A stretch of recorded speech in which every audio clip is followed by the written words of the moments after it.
Hey everyone, tired of your old buggy system? Today I'll show you how to install Windows 10 or 11 on a USB with simple and fast steps. Trust me, this tutorial will transform your tech life completely.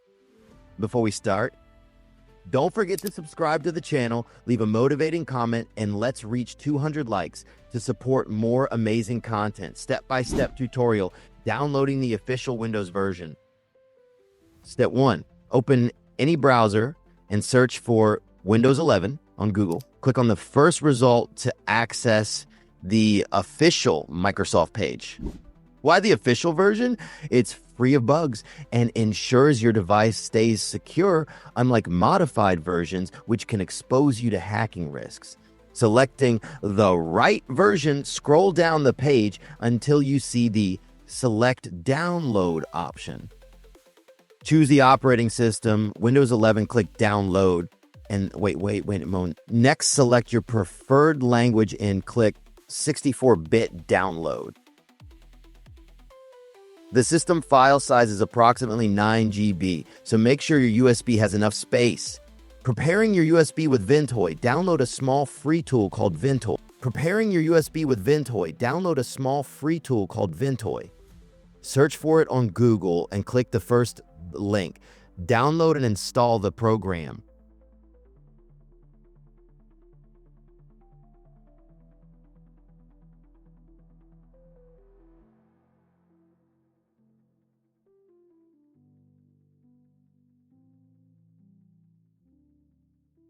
Key step, open Ventoy GB and follow the on-screen instructions to format and prepare your USB for the Windows installation.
If this tutorial helped you, hit the like button, subscribe to the channel, and stay tuned for more tech-backed content. Get ready for upcoming videos loaded with incredible tech secrets.